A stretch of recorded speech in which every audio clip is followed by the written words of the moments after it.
Sunday, sa People's Journal Tonight po, mababasa niyo po yung aking sinulat tungkol po sa psoriasis, no? Ito ay maraming nagtatanong sa akin kung anong dapat gawin, bakit nagkaroon sila ng parang kaliskis sa balat. So, pinaliwanag ko na po dito sa page 4 ng People's Journal Tonight. Ngayong araw po, no? October 28, ang tungkol po sa psoriasis.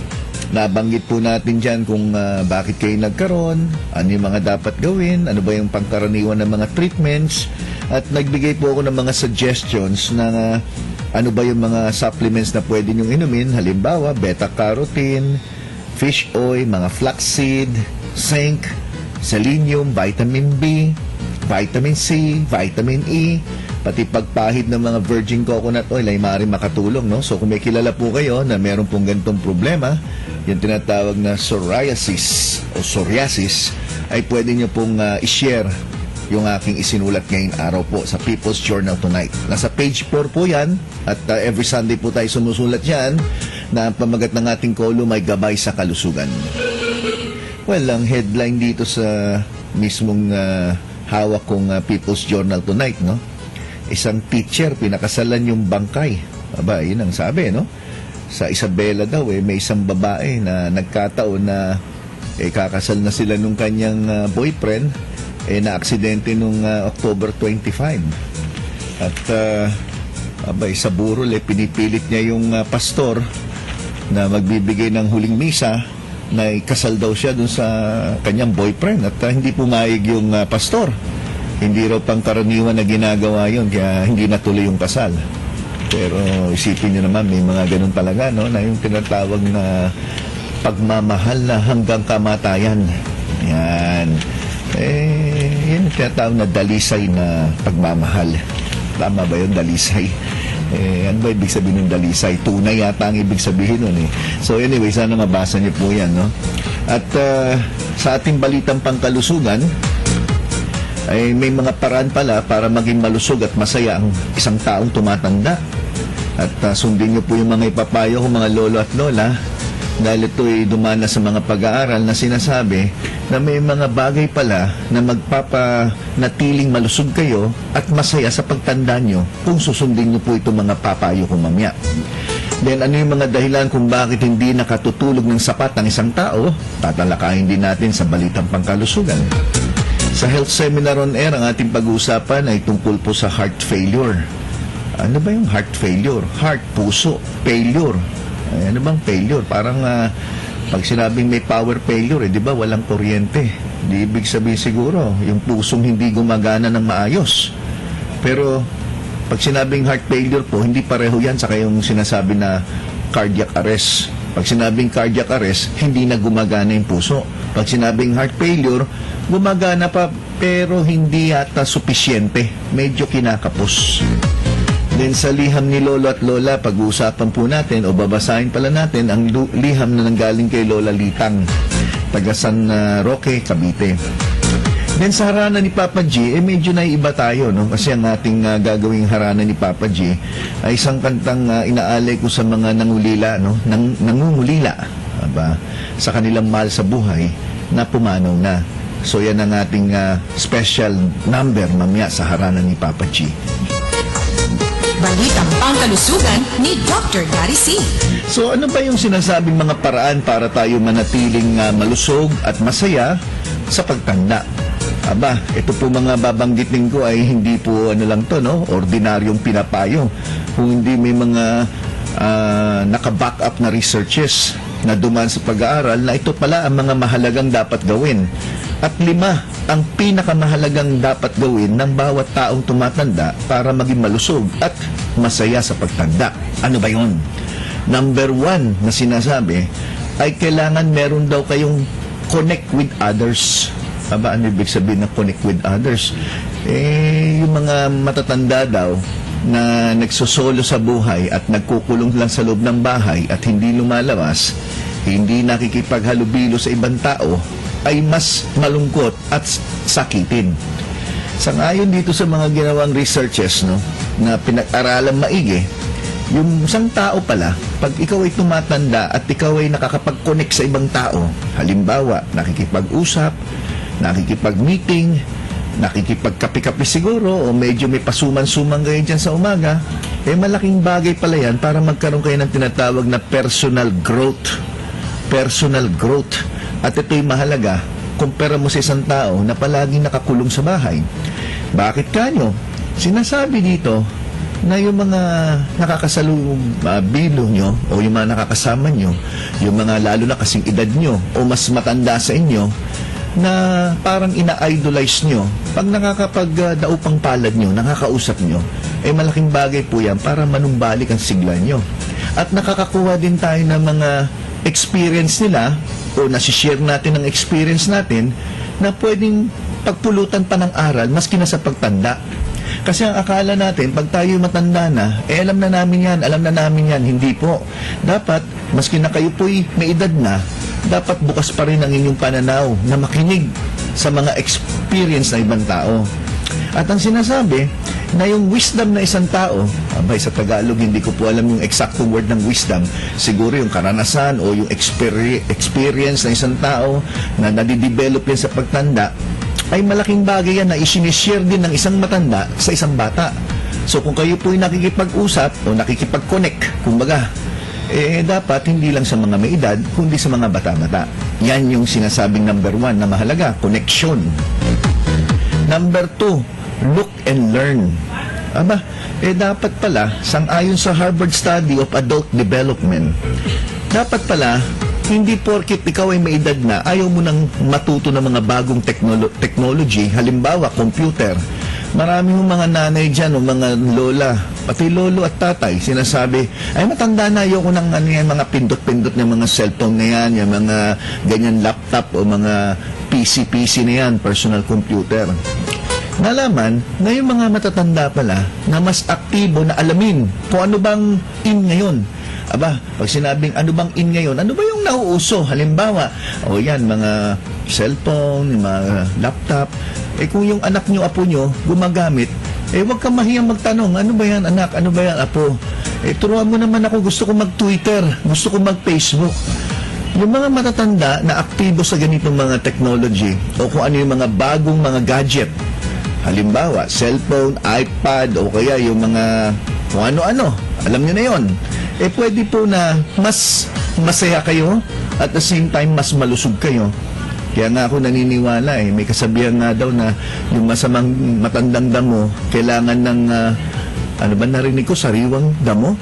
Minsan pala, yung nakikipag-interact ng mga senior citizen sa bata-bata ay nakakabigay sa kanila ng sigla at gaan ng pakiramdam. Pati yung karamdaman nila ay unti-unting gumiginhawa. Dapat daw, maski may edad na kayo, ay willing kayong matuto at huwag niyong sabihin na matanda na ako at hindi na ako matututo. Dahil dapat palagi po kayong may attitude na, kaya ko yan. Apo, kaya ko yan. Anak, kaya ko yan. Turuan mo naman ako paano mag-operate niyan. Yan, importante po yan. Number 3, dapat daw mag-explore kayo. Explore within. Yung sarili nyo, kilalanin nyo. Ano ba ang gusto nyo sa buhay? Ang gusto nyo na lang ba humilata dyan sa kama at maghintay na lang na mapunta tayo dun sa pupuntahan natin sa November 1? Hindi po pwedeng ganyan. Dapat meron kayong palaging pananaw, ano pa ba ang gusto kong mangyari sa buhay ko? Dapat positive ang inyong attitude. Hindi pwedeng, gusto ko na mamatay, matanda na ako. Yung kakaisip na gustong mamatay, lalo po kayo nangihina at lalo kayo nagkakasakit at lalo kayong mamamatay. Mali pong attitude yan.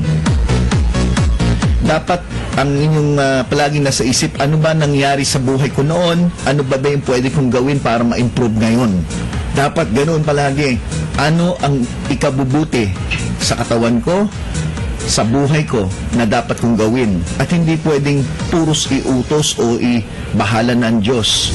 Kasi maraming mga senior citizen pa nagpunta sa klinik, Dok, ang dami kong sakit. Bahala ng Diyos. Hindi po pwedeng bahala na ang Diyos. Kasi po nasa Diyos ang awa, nasa tao ang gawa. Ikaw ang kumain ng lechon, ikaw ang kumain ng mga masebong pagkain, tapos sasabihin mo, bahala ng Diyos. Hindi po pwede yun. Then, matutong maglaro. Maglaro, aba, ano ba, matanda na, maglalaro pa? Bakit? Yung mga matanda, bata, maski na mga young adult o mga binata, naglalaro pa yan. Maski mga tatay, nanay, naglalaro pa ho yan. Ano bang ibig ko sabihin ng laro? Di maglaro ng tennis, mag-chess, cross-puzzle, mga aktibong gawain, physical man o mental na pag-iisip. Yung nasa mga exercises tulad ng crossword puzzle, importante po yan. Subukan nyo po, no? Kayong mag-asawang nakikinig ngayon, si Mrs., magbanggit ka ng mga numero. Halimbawa, 6 na numero. For example, 6, 4, 3, 2, 8, 9, 10. Tingnan mo, sabihin nyo lang ng dahan-dahan, tapos sabihin mo kay Mr., ulitin yung numero, pagkabanggit nyo. Magahalan nyo pa. O maski na mga numero ng telepono. O anong number? O telephone number. O for example, 0210. O di sabihin mo nga, tatay, ano yung sinabi ko? 0210? O hindi, 0210. Yan. 0210, di ba? So mahalaga po yan na may mga laro kayo na mental or physical exercises. Then, number 5. Mind your body. So, kung may nararamdaman ka hindi maganda, halimbawa, medyo nangihina na ako, dapat pumunta ka agad sa doktor.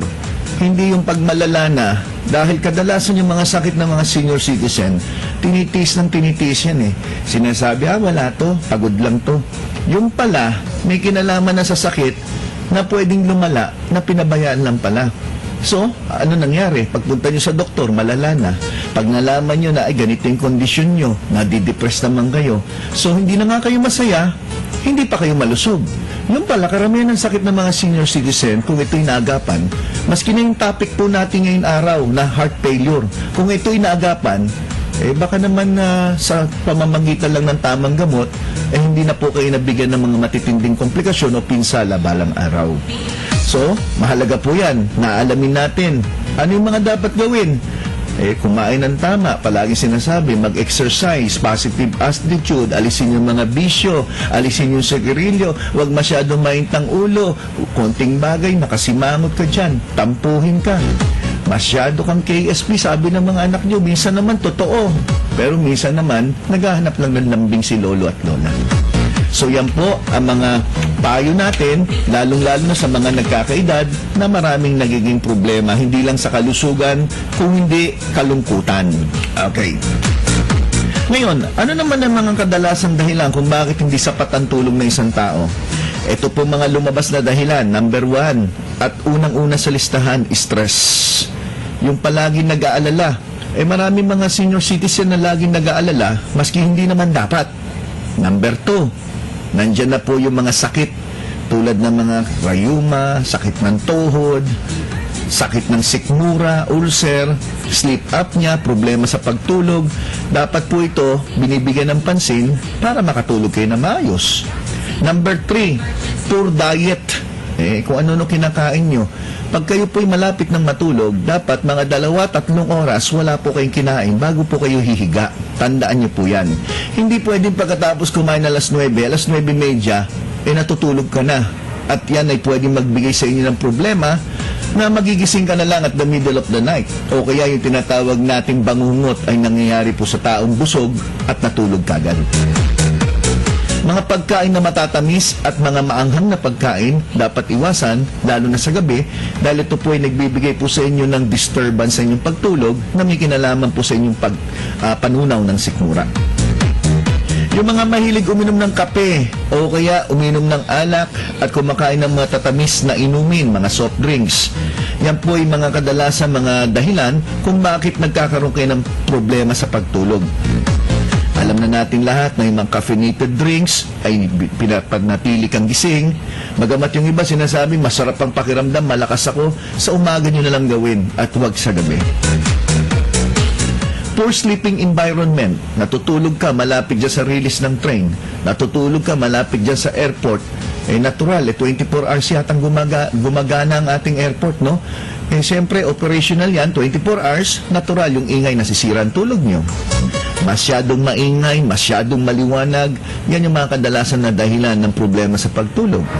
At kung ang kwarto nyo ay punong-puno ng mga electronics, halimbawa, meron kang dyan transistor, meron kang component, meron ka dyan BCD player, meron kang TV, tapos mga malalaking TV pa yan, yung mga electromagnetic yan, nagbibigay din ng disturbance sa inyong pagtulog.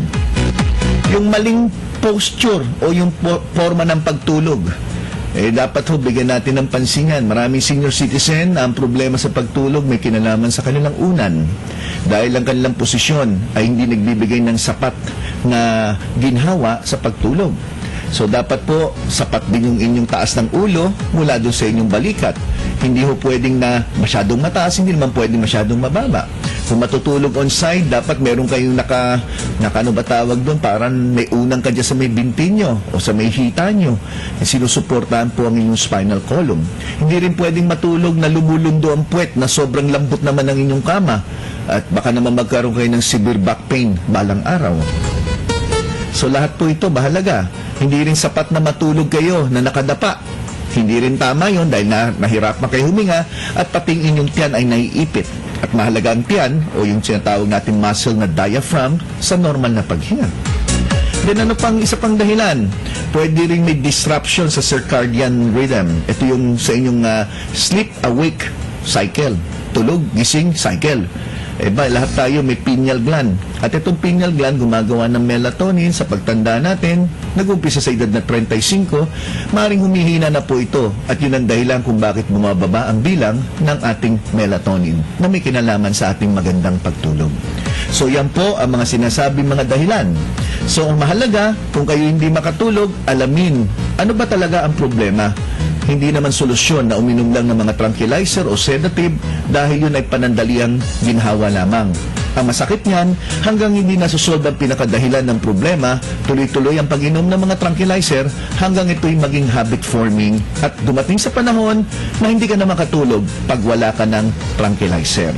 Yan po ang ating balitang pangkalusugan. Sa ating pagbabalik, pag-uusapan po natin ang Health Center on Air at ang topic po natin ngayong araw ay tungkol po sa heart failure. So wag po kayong aalis, dyan lang po kayo.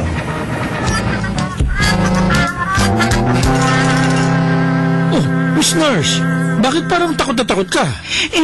Muntik na akong ma-rape dyan sa may kanto. Buti na lang, may pera ako. So, ibinigay mo na lang ang pera mo? Ay, hindi, Doc, ha? Nag-motel kami. Nakakahiya kaya kung dyan lang sa gilid-gilid. Dr. Gary C. ang ating gabay sa kalusugan.